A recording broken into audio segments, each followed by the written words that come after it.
Samantalang nagpapatuloy pa rin ang search and rescue operations, 3 araw makalipas ang pagyanig ng 7.7 magnitude na lindol sa Thailand. Umaasang mga kaanak ng mga nawawalang individual na buhay pa ang kanilang mga mahal sa buhay na hinihinalang natabunan ng gumuhong gusali sa Chatuchak District. Si Hannah Jane Sancho sa report. Hindi pa rin nawawala ng pag-asa na makikita nila ng buhay. Kahit 3 araw na ang nakalilipas matapos gumuho ang mahigit 30-story building dito sa Chatuchak District. Matapos yanigin ito ng malakas na lindol.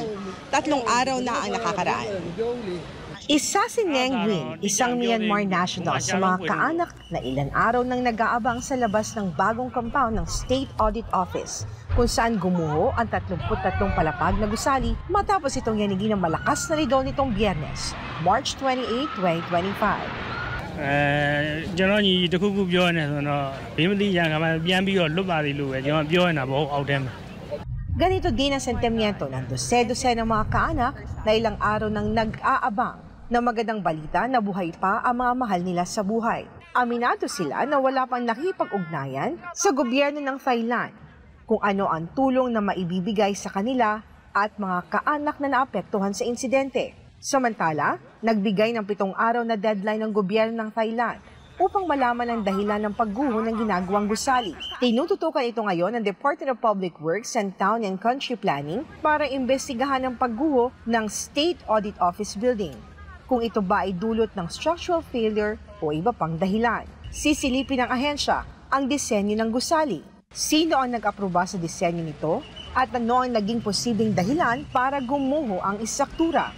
Ayon kay Prime Minister Paetongtarn Shinawatra, ilang beses niyang pinanood ang pagguho ng gusali sa iba't ibang anggulo. Base sa kanyang karanasan sa construction industry, wala pa siyang nakitang insidente tulad nito. Kinakailangan magkaroon ng masusing investigasyon dahil nakapaglaan na sila ng pondo para dito at pinalawig na rin nila ang deadline kung kailan ito matatapos. Ang itinatayong gusali ay nagkakahalaga ng 2.1 billion baht, kung saan kinuha ang serbisyo ng Italian Thai Development PLC at China Railway No. 10 Engineering Group.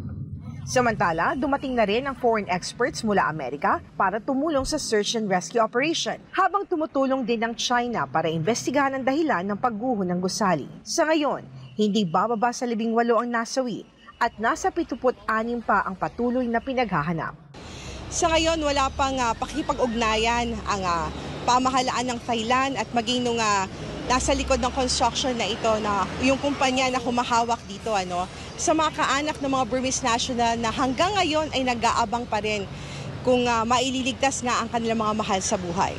Para sa Diyos at Pilipinas ko mahal, ito si Hannah Jane Sancho, SM9 News, Bangkok, Thailand.